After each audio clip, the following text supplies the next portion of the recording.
Now in that day, the great philosophers of that day in the 1700s, the Voltaires, Rousseau, Montesquieu, Sir Thomas More, all of them spoke with great flourishes, philosophical flourishes, about the nature of the North American native man, who had discovered something that this conference here today is trying to seek the answers to. 400 years ago, our people already lived in a state that was almost utopian if one were to look at it from the kinds of answers that this conference is trying to come to. The native people already had those answers. Well, the native people were such a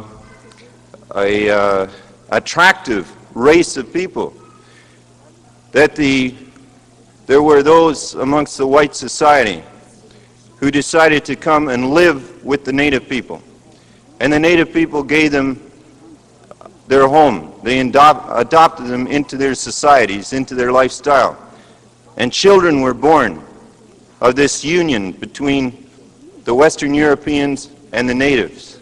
And those children that were born carried the genetic blueprint of the North American native and the Western European society, and that union produced a group of people known as the Métis people, the half-breed people, the people that the Native Council of Canada represents. Now, out of that union, there grew up a type of society in the plains and in other parts of Canada where people of mixed blood tried to bring the best of both worlds that they understood, that which they had learned from their father's world, that which came down through their mother's world. And they created societies on the plains. And these communities and societies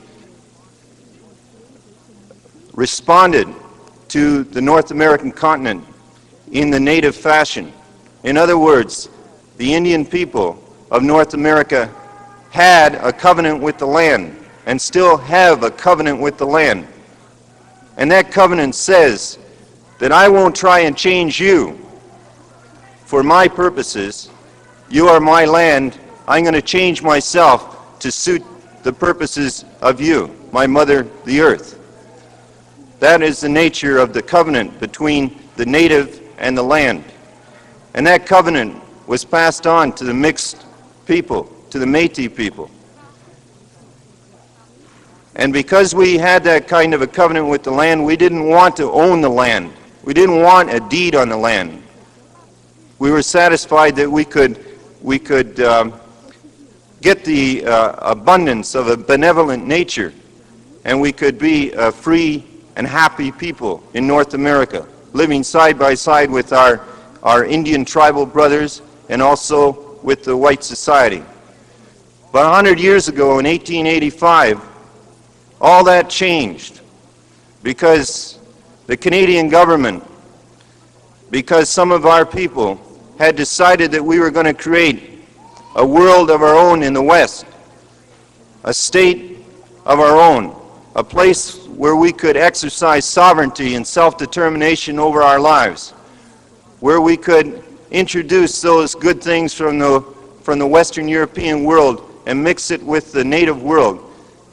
We wanted to have a government in Canada that would be an ally to the Canadian government. And our people sought to have a working relationship with the Canadian government. And 100 years ago, the Canadian government, under John A. Macdonald, sent out a force of 900 men under General Middleton and destroyed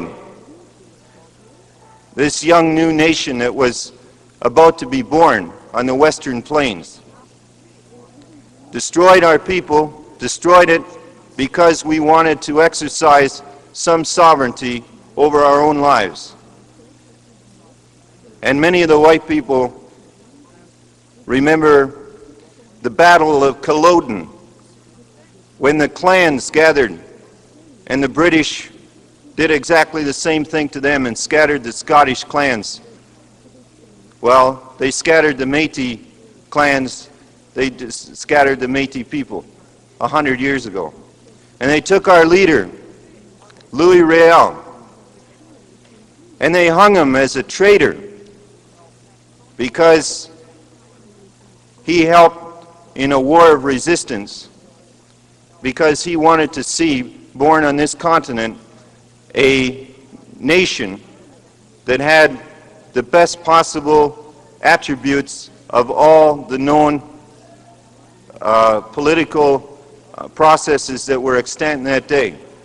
They hung Louis Riel, and they scattered our people, and they stole our land, and they put our children into schools